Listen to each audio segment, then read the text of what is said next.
Today on The Big Questions, human rights versus religions. Which has achieved more for mankind?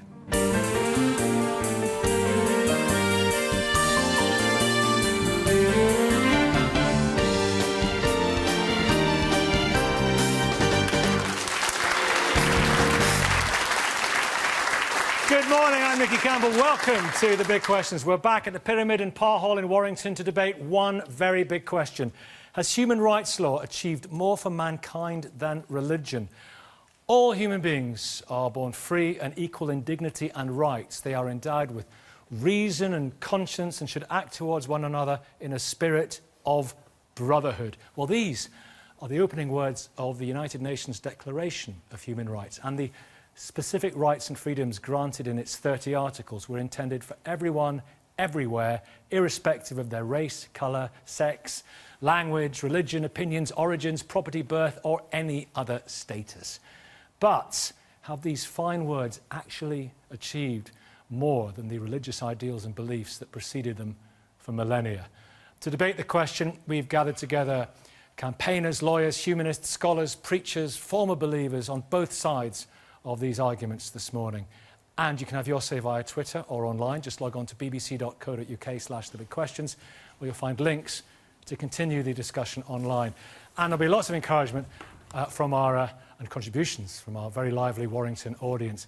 Has human rights law achieved more for mankind than religion? Human rights campaigner over the years, Peter Tatchell, answer the question. From my research, it's very clear to me that both historically and contemporarily, the single greatest global threat to human rights is organised religion. And that abuse particularly targets women, gay people, and religious and ethnic minorities. Now, I want to add, of course, not all people of faith support their leaderships. So I'm very gratified that although in this country all the main religious leaders oppose the right of gay couples to marry, a poll found that 55% of religious people in Britain supported the right of gay people to get married. So it does show that the leaderships of the organised, established religions are out of touch with the majority of religious people in this country. You're thinking the worst of religion rather than the best of religion, though. Haven't the religions and belief systems through the millennia, haven't they affirmed, perhaps more and more so as time has gone on, the integrity of the human being? Well, of course, some of my personal inspirations are people of faith, like Mahatma Gandhi, Martin Luther King, people like Archbishop Oscar Romero in El Salvador, who was murdered because he stood up to the American-backed dictatorship. So, of course, I acknowledge and salute those courageous people of faith who have stood for human rights. But overall, around the world today and historically, wherever religion has had power or influence, it has been complicit or active in the abuse of human rights. So any advances in human rights has been in spite of, rather than because of? Largely. Right. Not entirely, Okay. but largely it's been people outside of religion who've challenged religion who've made those changes. All right, let me come to Lynda Rose, Reverend Lynda Rose, Voice for Justice UK. Lynda, the Ten Commandments is often cited as a perfect essence and distillation of human rights and also human obligations. Nothing in there on children's rights, or slave rights, for that matter. It does talk about not coveting your neighbour's wife, his maidservant, or his ass. It's not exactly feminism or egalitarianism. No, but with respect, I'd like to move the debate a bit farther back, because I've never heard such rubbish in my life. As what? As Peter was just saying. Oh, Peter was saying, right, okay. Because if you wouldn't have any human rights were it not for the Judeo-Christian tradition. And you need to go back historically, go back to the legal code of Alfred the Great, which formed the foundation for Magna Carta. And secular power was placed under the power of God. Now, why is that important? Because right at the beginning of the Bible, it says that men and women are created in the image of God. And it is because of that, and only because of that, that they deserve respect and care and honour. And God gives men and women free will and freedom of choice. So again, we are commanded in the Bible to honour the freedom of others. You look to any other society in the world throughout history, and you will find nowhere that men and women are accorded the same value and respect simply by virtue of their humanity. So I'm so sorry, Peter, but whatever you say about abuse of the church, you would not have a human right to stand on whether or not for the heritage that you have benefited from and received from religion. I acknowledge some good things that religion has done, but overall, I'm saying if you take things in the totality, first of all, it's not just about the Judeo faith. There are Buddhist, Muslim and other traditions that also have similar values to the Ten Commandments and others. So we have to not put this down to us... people of faith. Shami Chakrabarti. I have to say, I think this is a really unhelpful beginning. Quite. A really unhelpful Well, we're not going to beginning. start again, Shami. I think... Unhelpful from Peter? Human beings... What was unhelpful? What Peter said, or what? He gives his overall assessment that he's been affected positively by some brave people of faith, but in the round, religion is bad.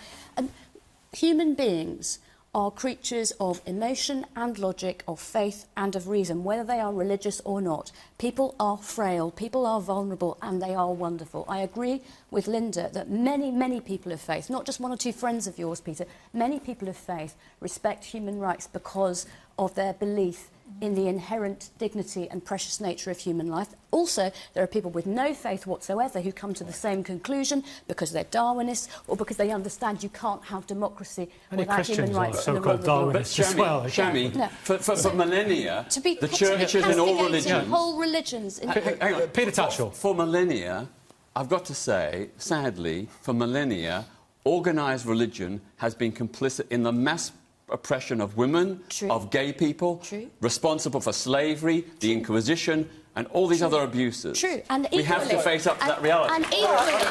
Let me bring Andrew Copson in, and Shami, of course, we'll be back with you later on. Andrew, you were dying to come in. I asked about the Ten Commandments. We didn't get many places became sidetracked, but you did want to come in. Well, I think one of the best things about human rights, and particularly about the Universal Declaration, which you mentioned at the beginning, is precisely that it's not dependent on one particular culture. I think it's untrue to say that it stems from a Judeo-Christian culture. One of the best things well, let me tell you why it is untrue.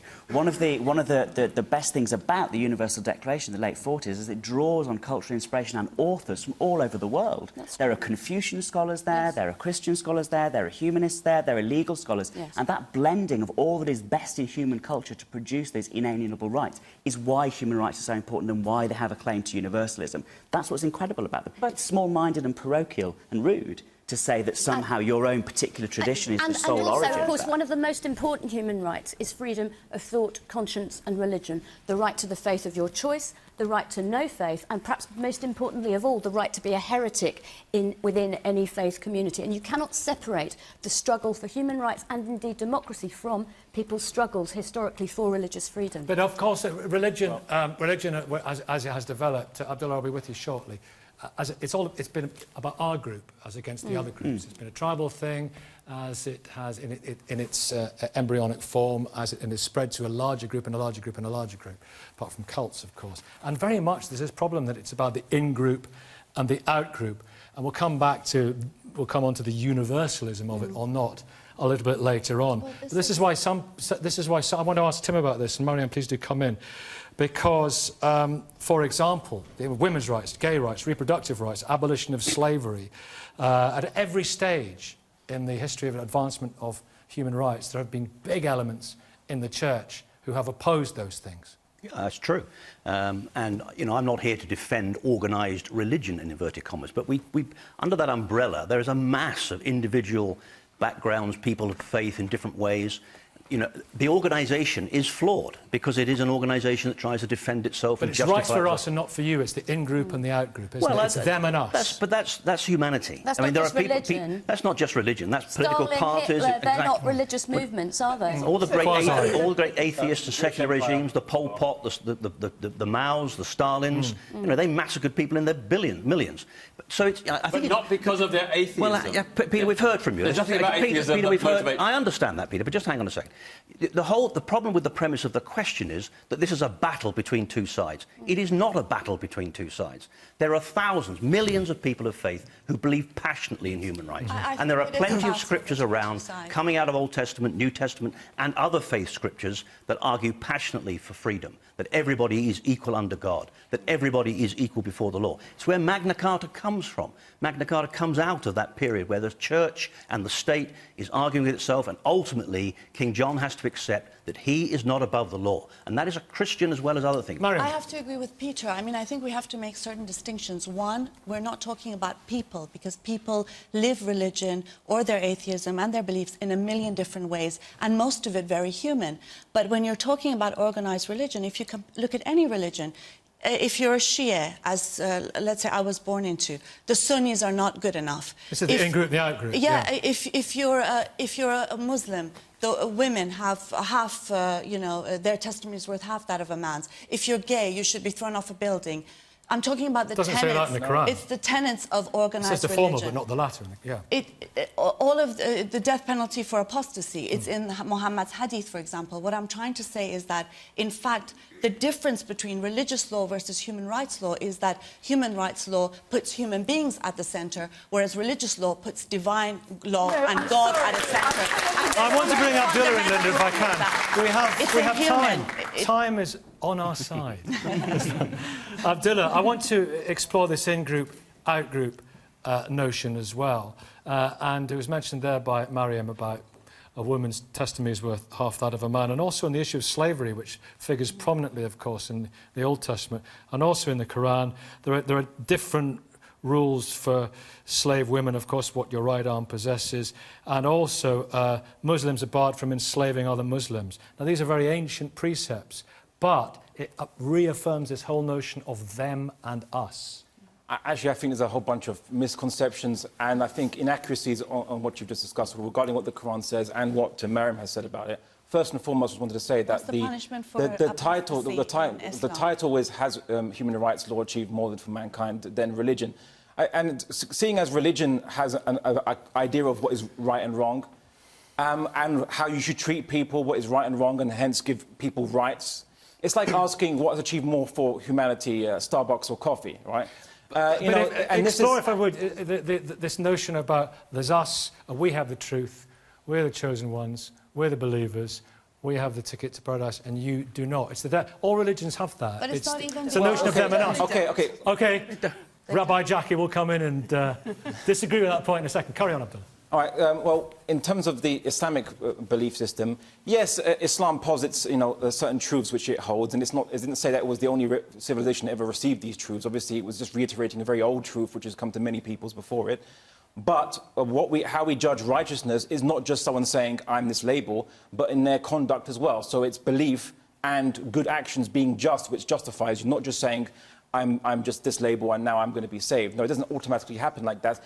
And just because someone doesn't have your belief, the Quran says that God does not give you an excuse to treat them unjustly or does not forbid you from acting kindly towards them. So just because someone doesn't hold your belief doesn't mean you can treat them as lesser creatures. But the history of Western civilization has treated people all around the world as less than it, caused racial, national divisions, even just till last century. So, and many of these people were going in the name of human rights to civilize the natives of X, Y, and Z country, to spread their human rights. In fact, I would even argue that people argue human rights basis for torture, like the CIA torture report, which said that we can torture people to save the life, the human rights of other people. We can torture other people. So human rights isn't so clear-cut and frequently contradicts itself and causes injustice as well.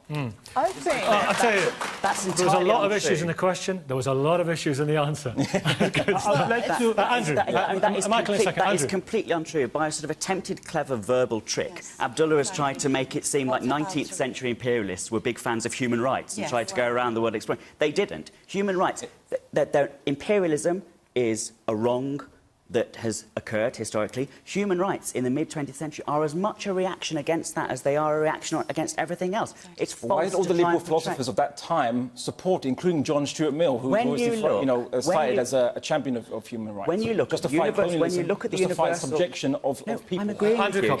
Andrew Copson. If you just listened, you'd hear I'm agreeing with you. I'm saying that was wrong. I'm saying that human rights comes after, in the 20th century, as a reaction to that and against other evils that have occurred. If you look at the Universal Declaration, there's an amazing moment in the late 1940s when people from all over the world have come together and said, look at the terrible things that have happened just in the last few decades. There's this brilliant line that these things have outraged the conscience of humanity. Yeah. And it's people saying what happened in the past was wrong. Racism as it's occurred hitherto, religious discrimination as it's occurred hitherto, all these violations of dignity that have happened so far, especially in Europe after centuries of religious anti-Semitism. All of these things are wrong. Well, and we want to wait a minute. I mean, Abdullah makes a point that we'll address later on as well when we talk about universality, about taking the truth. The Victorians with their muscular Christianity, onward Christian soldiers, taking the truth to other cultures. Other cultures have done that as well, of course, Abdullah, throughout history and other religions. Michael, what about the kind of ossification of thought? If it's in a holy scripture, whether it's the Bible, whether it's the Old Testament, whether it's the Quran or whatever, people looking at those words and thinking they are immutable. Yeah, I think with religion, it always depends on who is interpreting the religion. It has always been as though there is one God for the oppressor and another God for the oppressed.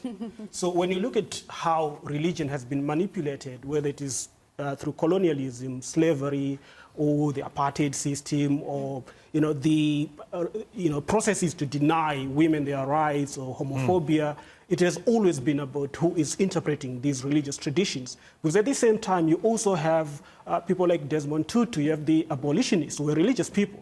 You also had the civil rights movement. In South Africa is a good example where you had the apartheid regime being endorsed on the basis of religious teaching by the Dutch Reformed Church. But at the same time, you also had Desmond Tutu using the same Bible to undermine the apartheid system.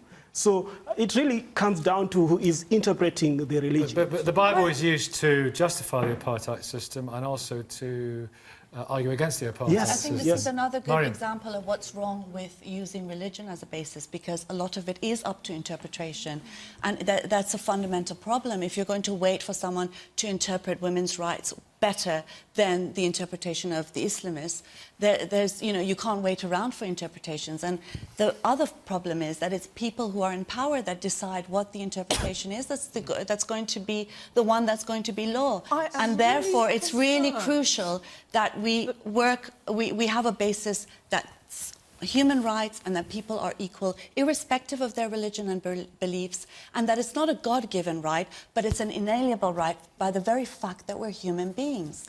Rabbi Jackie, we haven't heard from Rabbi Jackie yet, Lynda, but I promise you, you're on my list. In a good way, in a good way. In the best possible way. Rabbi Jackie, first woman rabbi, right?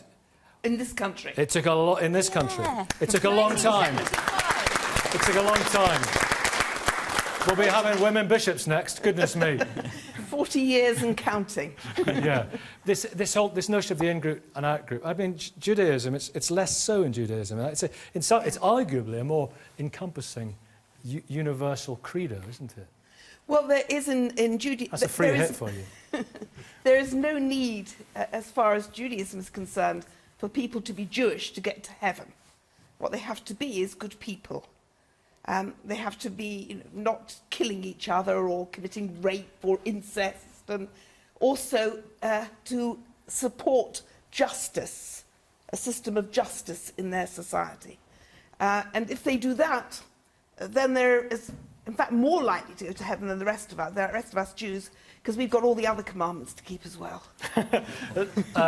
You want to come back, Lynda? But you didn't really address the point about the Ten Commandments earlier on, whether that is really a distillation of rights and obligations, all the stuff about... I mean, women, if we're talking about women, that whole bit about do not covet your neighbour's wife, it's not, if I can come back to it, it's not exactly proto-feminism, You're really keen on the Ten Commandments, aren't you? Aren't you? Well, I thought we were talking about human rights and religion here. And what's really kind of bothering me... isn't the Ten Commandments not important in this at all? Are you... No? I think the main... Obviously, the Ten Commandments give... lay down rules for how we're to live in order to Rules to live by? Yes, in order to achieve our maximum fulfilment and happiness. But that phrase, do not of covet your neighbour's society. wife, what does that say about the position of women in society? The recommended position of women in society? That phrase, I don't see. Don't covet, other people's, Why doesn't it say do not covet your... significant other? I mean, Do not covet your neighbour's husband. Surely. Why doesn't it say that? Well, hang on. I mean, Nick, maybe you come shouldn't on. do that either. You've got to look at the time this thing is, where it comes Attack me from all round here. The society it comes from. Yeah, and from the society it comes from in which it was written. Yeah, well, look at the time and period of history it was written and from where it came from. Essentially what it's saying is, do not covet things, other people's stuff, whether it's their wives, their... Let's not quibble over a bit I'll see you all later, OK? Let's not quibble over a bit of text. Let's recognise the reality that half the world's population are women. They are oppressed on a massive scale and face the most humiliating degradation and discrimination. And in nearly most cases, that is supported by organised religion, not by all people of faith. If you actually look at the Bible, you look at Christ, the way he treated women was amazing. Because that may be the case. No, but you see, what you're doing is all the time you're importing social constructs and the evil that all of us, left to ourselves, will choose. You are trying to tie that up to religion. And no, I'm sorry, you can't. What are religion or religious organisations doing around the world in terms of blocking women's rights? They're blocking women's rights all over the world. Shami Chakrabarti, you have to acknowledge there is traditionally a problem because of the patriarchal and hierarchical nature of organised religion when it comes to women's rights. Where I agree with Peter is that I do believe that gender injustice is the greatest injustice on the planet. We've heard about apartheid. This is like an apartheid, not just in one country, not just in one time. It is global and it is millennial. Now, of course, many of the great world religions are very old systems, and therefore they are founded in times that are less enlightened than this one, of course. But their claims are that they are the unmediated word of God, or that they are divinely inspired. So were they inspired by the times in which they were written, or... But religions and religious communities are as rich and diverse as the people within them. And freedom of thought, conscience and religion is an important human right. And I don't want the voice of human rights in this debate to be presented as a jealous, cruel voice that is actually trying to take away people's freedom of conscience. Yes, I agree that faith has inspired some people to perpetrate torture and inquisitions and terrible oppression, but it's also inspired great acts of kindness and charity and comfort and music. You can't have it both ways. You can't say that human rights is based on the Judeo-Christian tradition and then not want to talk about, and then not want to talk about the Ten Commandments because it doesn't fit anymore. The fact of the matter is, I'm sorry, the fact of the matter is, if we agree that it was written for times before, then therefore a human rights culture needs to go beyond religion. If we agree, however great it might have been for that period. And we need to go beyond Magna Carta as well. We need to go beyond it. In 1215. If you read Magna Carta, that's not such a great progressive document, which but is the why point is it's man-made, and that's the difference. When you have to rely on divine law, you get into a lot of trouble because you have people, like in Iran, you have women still being stoned to death, you have gay people being executed. If you have societies that rely on religion, you get into a lot of trouble. Is that about religion, or is that about just power structures? And this is not about religious people, because there are a lot of religious people. Well, where does the prejudice come from? The point is that if you look at ancient texts and you use that as the law, you're going to get into trouble. And even though there are a lot of wonderful religious people, including my parents who are Muslims, who are the most decent people on earth, they're not the ones making the laws. It's the people who are in power. It's ISIS, it's the Iranian government, it's al-Qaeda who makes the rules. First of all, and ISIS it's dangerous. The Spiegel revealed that ISIS were actually controlled by a central cabal of Baathists who are a secular party by everything goes back to the secular. Let's keep it at human rights. Let's keep it at human rights. Not the spread of Wahhabism and that particularly pernicious... Everything goes back arguably. Everything's about interpretation. Everything can be interpreted in especially secular-based morality systems, which don't have any particular basis, except what some maybe great leader might say, or some constitution that was written 200 years ago in the United States.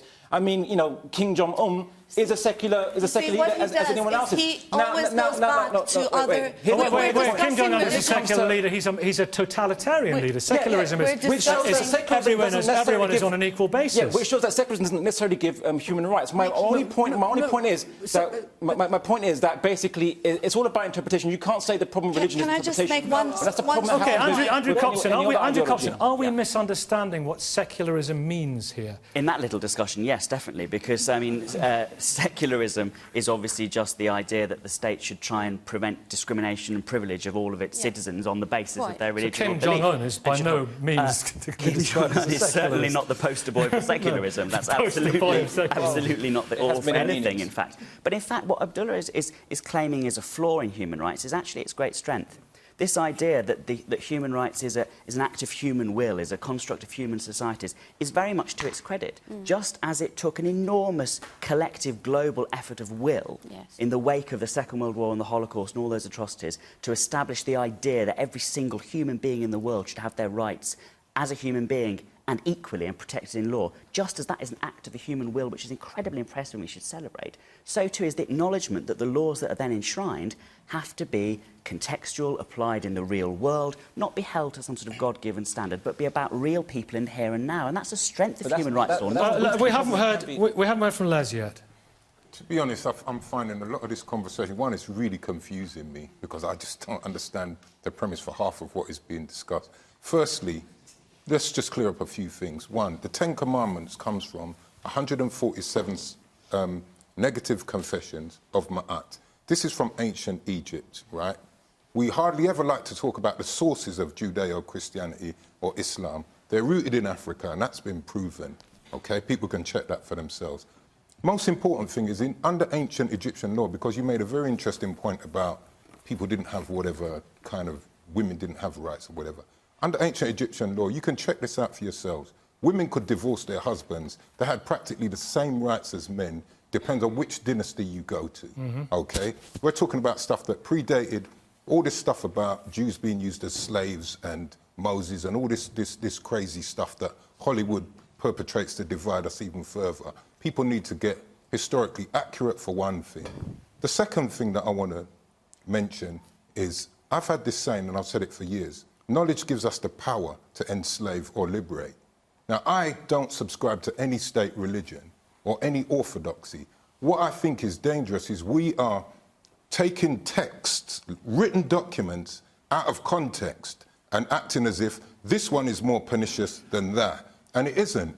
You can use the Bible to liberate or enslave. The Bible was absolutely used to enslave my ancestors, which is why I'm here. William Alastair Anthony Henry. That does not sound like an African name for an African person, okay? But William Wilberforce great strength from... William Wilberforce, he's another one. Look up Elizabeth Hayrick, I believe her name was. Forget William Wilberforce, because they were for the gradual abolition of slavery.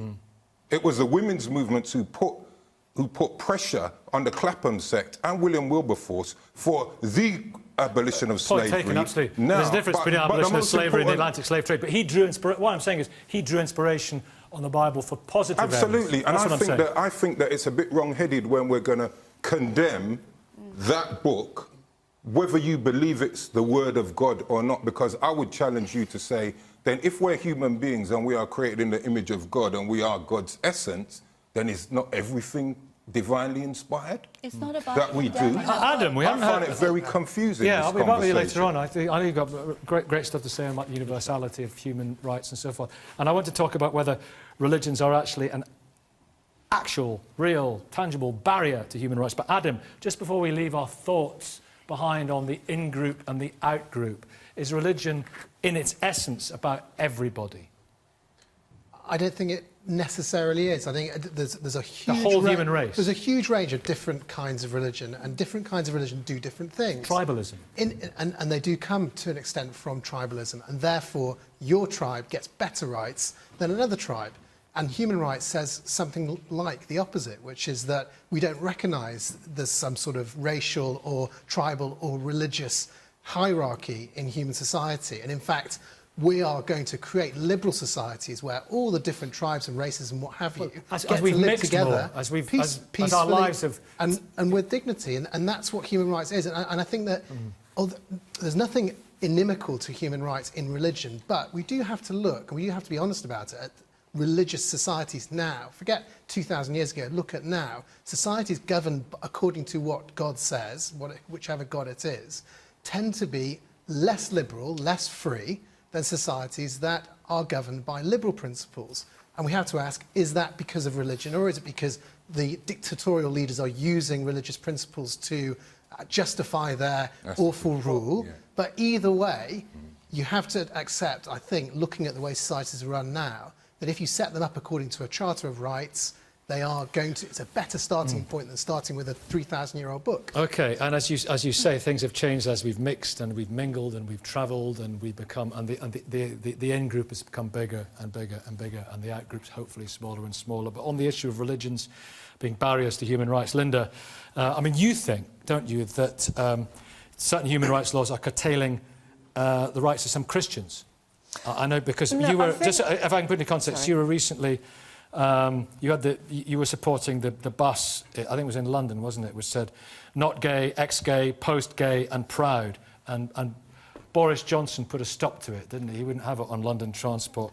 And you wanted to promote gay cures, and a lot of people have been very hostile towards you because of that. Do you feel your rights have been curtailed? Well, the point behind that bus campaign was it was in response to the Stonewall. Some people are gay, get over it. And the counter advert was simply trying to draw attention to the fact that actually sexuality is pretty much on a sliding scale, and some people are not happy with their sexual orientation and want help to strengthen their heterosexual feelings. So, no, so it wasn't... But it's your right to put that view forward. Oh, yes, as was accepted. Do you feel that there are certain human rights that are trampling on your rights, or seeking to curtail your rights? The problem is, if you look at human rights, you get, the Universal Declaration of Human Rights, you look at the protected characteristics under the Equality Act, you've got a whole range of things, one of which are religion and conscience, but at the moment it feels in this country as if a very narrow band of rights which have to do with sexual rights and gender orientation, are being prioritised over other rights. So it is saying... The rights to promote gay cures and so forth. No, come on, no, that's what you a red to the bottom. No, it's not just gay cures. Not just gay cures. Standing... It's not gay cures at all. It's helping people who want to change their feelings. There's no idea of gay cure. I completely disagree about that, but I will say... While we're on that issue... Can I just finish this? Yeah. It's actually about the rights of Christians to articulate their faith, to quote scripture. We're having cases where street preachers are being arrested because they're reading the Bible in public. Now, how is that maintaining freedom of religion? Should people of Lynda's persuasion and faith, the part of the faith that she occupies, not have the right to say, for example, not gay, ex-gay, post-gay and proud on the buses in London? Absolutely, they have that right, even though I disagree with them. Thank you, Peter. And I have defended many religious preachers, Muslim, Judaist and Christian, who have been arrested unfairly for simply expressing their point of view. I think that's wrong. That's an abuse of their human rights. But where I disagree is when some Christians want to defend the right to discriminate. Yes. They say that, as Christians, they should be able to discriminate against others who they disagree with. For example, the bed and breakfast owners who wanted to turn away a gay couple, or did turn away a gay couple. Well, actually, that is an act of discrimination. I make a distinction. The couple that you're Let me finish. mentioning, they would not give, well, they're not allowed any unmarried couple to share a bedroom. So gay couples couldn't be married. At the time. No, but that's not the point. There was no way they could. Their religious position was, and they made no secret of being a Christian couple. If people were going to share a room, they had to be married. So, a long-term... Shami Chakrabarti, there is a significant, and Lynda is a representative of it, and we've discussed this before, a significant minority, or possibly a minority of Christians, I don't know, but a significant amount of Christians in this country who feel that their rights are being encroached upon. And at Are Liberty, they? well, all sorts of people's rights occasionally get encroached upon, which is why you need the Human Rights Act. And the Human Rights Act, under Article 10, creates your only positive right to free speech in this country. And if you did go to court, you talk as if you went to court, I am sure that you will have used Article 10 of the Human Rights Act, which is the first positive right to free expression. There's nothing in Magna Carta about free expression. I do, however, agree with Peter that if you are... I mean, there is the private, there is conscience, there is, you know, and I will defend anybody's right if they're not inciting violence and murder to say things, terrible things about me as a woman, as an Asian woman, whatever. That, I believe, is their right. But at the same time, if you are offering goods and services to the public, just like those people who, when my parents came to London in the late 50s, said no blacks, no Irish, no, you know, then I think you are in the public square in a way that means that we're allowed to say no. Abdullah. I'm not defending. OK, let's first of all... I'm not defending what she said, but again, you've quoted her out of context. Because if she said that the hotel's policy was for no one who is married to have a room, it doesn't matter what your politics are or your sexual orientation, that's what it is. So deal with it as it is. Because I remember having discussions with my students when that occurred, and I said, if you have a policy, if that was my guest house, and I said, I don't care who you are, if you're not married, you're not sharing a room, that's the policies of my guest house. Whether you agree with it or not, or whether Judeo-Christian sensibilities underpin that or not, is moot. That's not important. What is important is they have said that. I'm going to be back in a minute, and Abdullah, I promise. Sorry, Shami. I agree. Nikki, sorry, 1 second. No, let me just finish this point. The reason why I say this is because you can sit here, OK, and say what you like, but as somebody who's of African ancestry, born in this country, gone through the stuff I've been through, like working as a contractor in Deal, when they didn't even want to put me up in a room, working uptown when I was 16, having to have a letter from the solicitor I worked for in Blackheath. You're shaking your head, but you don't know, because no one's probably ever told you. I used to have a letter, 1973, when I was 16 years old, to stop the police from arresting me uptown, when I had a suit on, working for a solicitor. Those were impinging and infringement on my human rights. So what I'm saying is, just because people have a policy where they say, we don't want to accept this, how can that be discriminatory practice if they lay it out there? That's what it is. Why is there so much... Let's move it on. I know this is an issue that you've spoken about before. Why is there so much homophobia in the Caribbean? Is there more homophobia than the people who taught us how to be Christians? Because where did that come from? Do you know you can still hang people in Jamaica under British law? No, hold on a second. You're talking about human rights. Let's have a real conversation. Do you know that under British law you can hang people in Jamaica, but you can't hang people in here? This is a problem. Shami said this is a problem, Tim Cross. It's what we were saying earlier on. It's onward Christian soldiers, 19th century missionaries going there, trampling on cultures, absolutely, and then you're blaming people for whatever. In a patronising, patriarchal way. Peter's there, and if Peter is honest enough. When we had our discussion, sorry, Nikki, very quickly. When we had our discussions about homophobia and reggae music, remember one of the things I said to you on more than one occasion was, how do these Jamaican MCs justify their homophobia? And it was always scriptures. Leviticus this, Leviticus... It was never my granny said it or my father said it. It was always biblical. So let's deal with the root of the issue. Chakrabarti. So basically, I agree with him about the experience, the deep, deep experience of prejudice and discrimination and how... No, it's not prejudice, it's racism. Okay, let's call it what it is. OK, racism.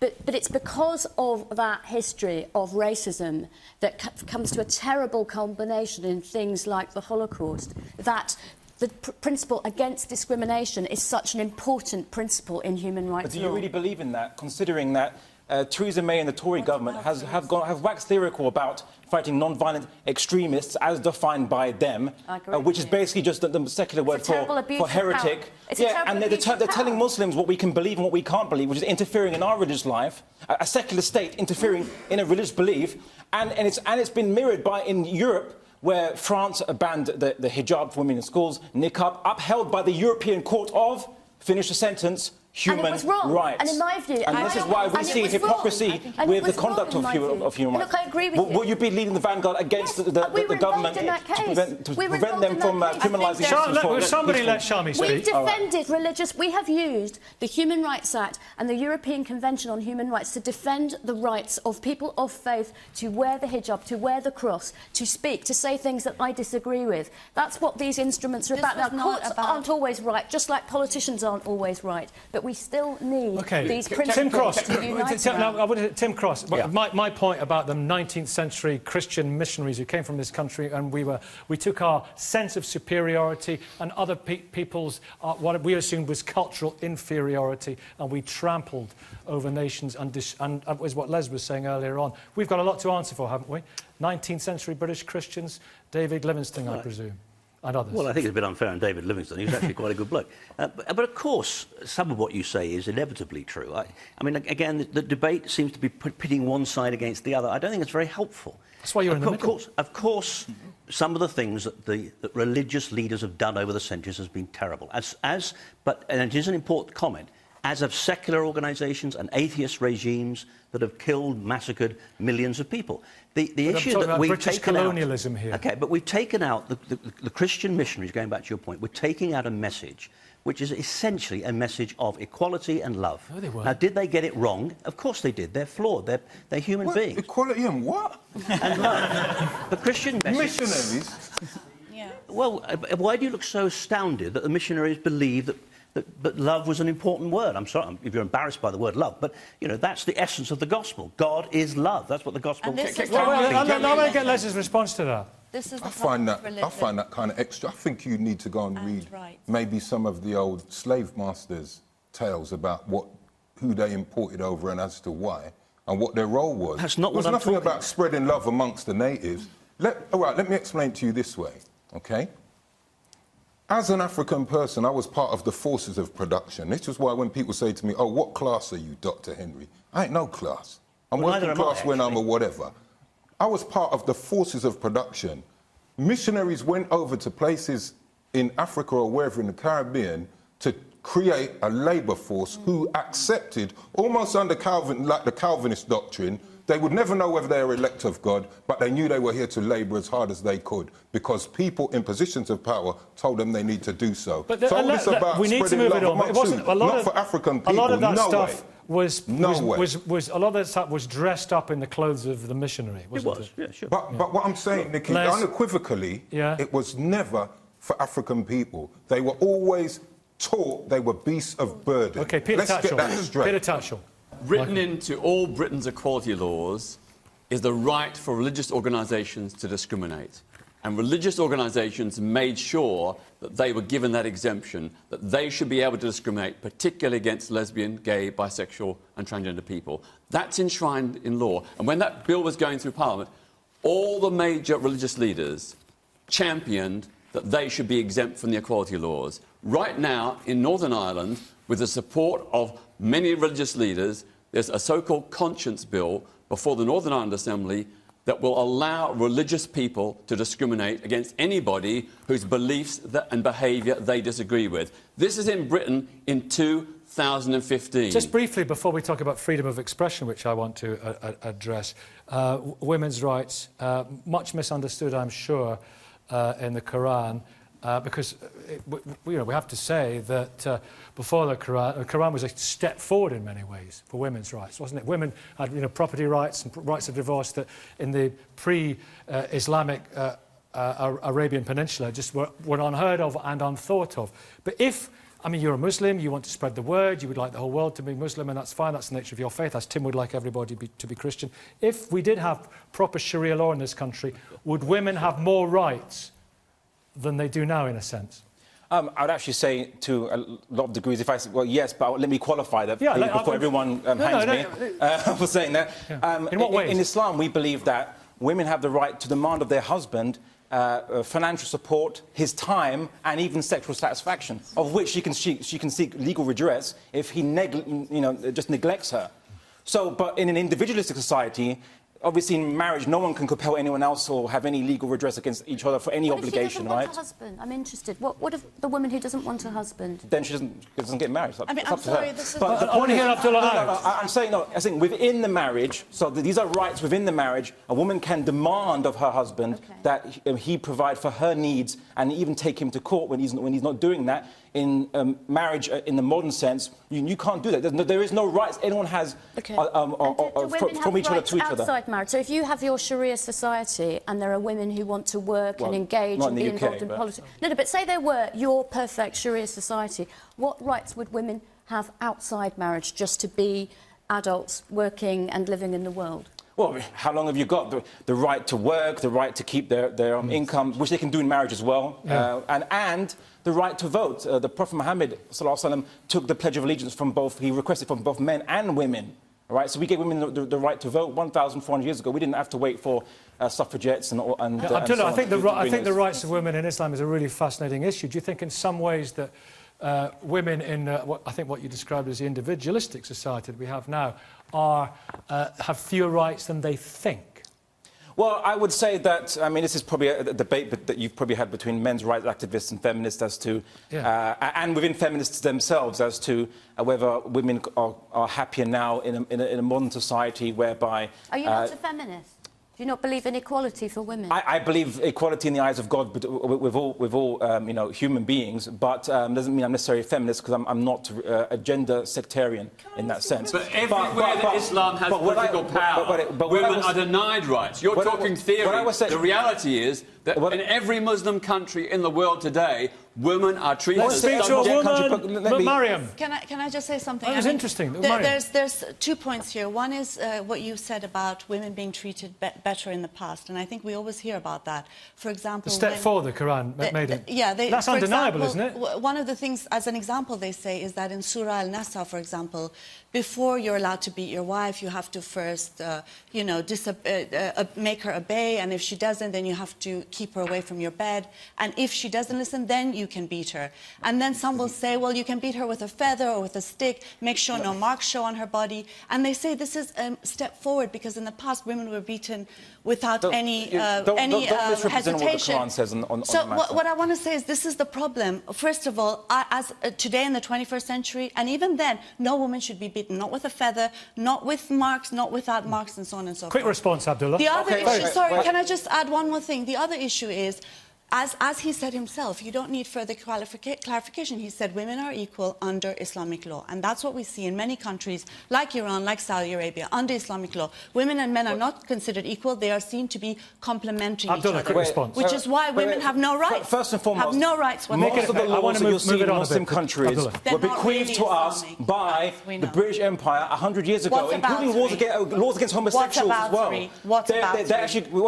What he does, every time you ask him about Islam, he talks about something else. What I did was... Wait a minute. What about wait, what about please. Thank you. Let me speak, please. What about Cole, this? calm down. Okay, listen, I set the parameters. I want a 20-second response because I want to move it on, if that's all right. Sure. Right of response. Okay. So basically, when we saw, for example, British taking over Egypt from the Muslim authorities, they actually threw out women out of education, where women beforehand had the right to education under Islamic authorities. So women lost rights under colonialism, and colonialism has been responsible for the current Middle East as it is. And I'm the biggest critic of the Muslim governments as of today, because they're not Islamic and they're not going back to their origins. OK, it's fascinating to hear all these perspectives. Michael, quick word. I want to talk about the universality of human rights in a second, and I'm going to start with you on that one, Shami Chakrabarti, but Michael first. Yes, I was going to say that the fact that we have Islamic feminism, which is one of the most important movements in contemporary Islam, suggests that there is a problem in terms of how women are viewed within Islamic traditions. Otherwise, it wouldn't exist. So the view that, Islam grants women their rights, it doesn't explain the whole picture. Yes, it depends on who is interpreting that tradition. If it is interpreted by Islamic feminists, they would see it as granting them their rights and so forth and so on. But if it is interpreted by men, then they only limit the rights of women to what happens within marriage. They wouldn't, of course, expand those rights to... Open to interpretation. Exactly, to people who are not married. Kind of phrase, Michael, isn't it?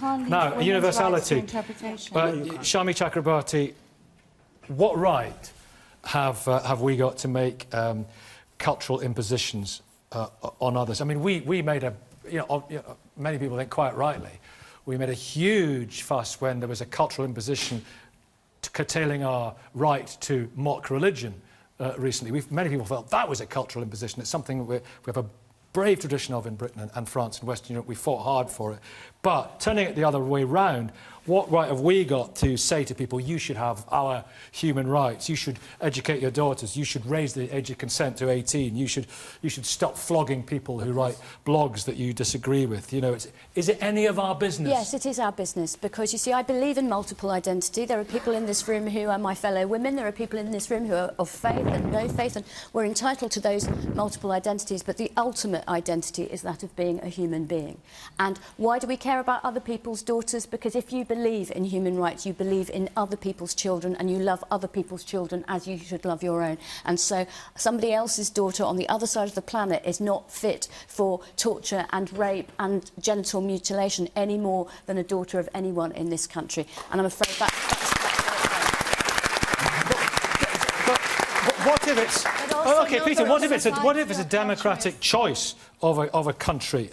If you had a... It's not the choice of the girl that's being raped, Well, if you had a referendum in Afghanistan on whether there should be gay marriage equality, they'd say, an unequivocal no, wouldn't they? Do we not have to respect... protect against the majority. Exactly. That's what human rights is. It's about protecting minorities against populism. Andrew Copson. That's exactly right. I mean, that's what human rights does. Human rights guarantees that even if 99% of the society vote that you should be tortured, you're not going to be tortured, because the rest of the world, if they're watching and available, and other governments, if they're going to intervene, other people are going to be watching out for your rights. This is so important, because we've had a lengthy debate about whether religion and human rights are compatible. Some people, some of our politicians, try and argue that democracy and human rights are not compatible, as if when you win an election or you form a coalition, you then get a blank cheque to do what you like. You do not, because there is no democracy without fundamental rights and freedoms and the rule of law. Rabbi Jack, in a second, but just while we're on this, what position are we in? It goes back to the 19th century point in a way. What position are we in to lecture anyone?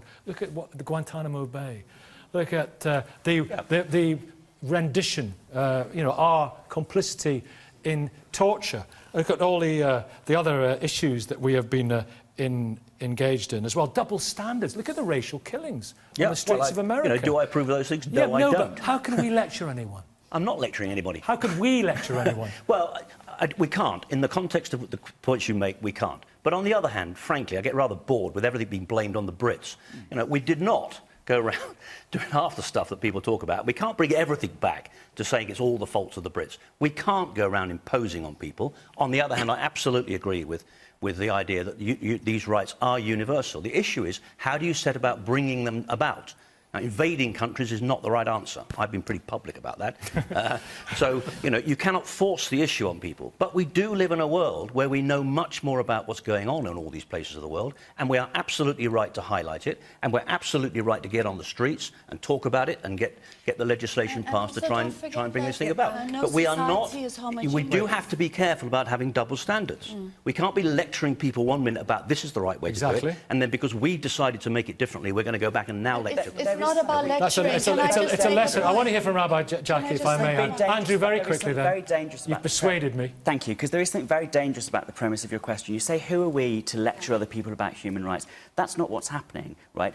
The person who is being tortured in a prison in Bangladesh for exercising their right to free expression is not saying, please come and colonise me with your Western constructs. They're saying, please defend my human rights. Indeed. So you're using the language of the oppressor. Rabbi Jackie, I'm so sorry to have not come to you sooner, but things were flying around a bit there. That's all right. Yeah, give us some wisdom, rabbinic wisdom. To me, the Human Rights Act is very similar to the messianic type of vision that many different religions hold. We hold a dream of a future where there will be no oppression.